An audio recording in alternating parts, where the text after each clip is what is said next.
এই দেখো চারপাশটা শুধু সবুজ আর সবুজ, যত দূর চোখ যায় শুধু সবুজ।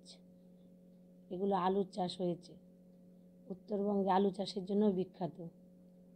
কত আলুর চাষ হয়েছে আমাদের এখানে কোচবিহারে। আমাদের বাড়ির পাশে এই জমিগুলো আমার বাবা আমাকে দেখানোর জন্য বেরিয়েছিল, যে কোন কোন জমিগুলো আমাদের চাষ করেছে এবং সবার জমিগুলোকে কার চাষের জমিগুলো কীরকম হয়েছে দেখানোর জন্য। খুব ভালো লাগছিল, দুপুরে রোদে বেশ ভালো লাগছিল দেখতে।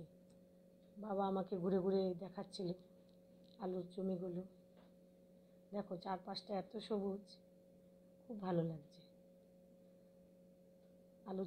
আলুর গাছগুলোও বেশ ভালো হয়েছে, বেশ হৃষ্টপুষ্ট গাছগুলো।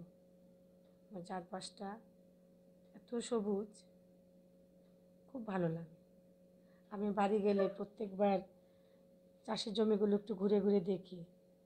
এবার কয়েকদিন বাড়িতে ছিলাম, অল্প সময়ের মধ্যে হলেও একটু ঘুরে ঘুরে দেখার সুযোগ পেয়েছি। বাবা আমাকে নিয়ে একটু ঘুরিয়ে দেখালো। প্রায় বিকাল হয়ে এসেছিলো, জমিগুলো দেখাচ্ছিলো। এই যে সর্ষে গাছ, এই গাছগুলো আমাদের, এই জমিগুলো আমাদের আলু চাষ করেছে। খুব ভালো হয়েছে আলু চাষের জমিগুলো। বিকালবেলা ভালো লাগছিল বাবার সঙ্গে ঘুরে ঘুরে দেখতে। ভিডিওটা ভালো লাগলে ছোট্ট করে একটা লাইক দিও।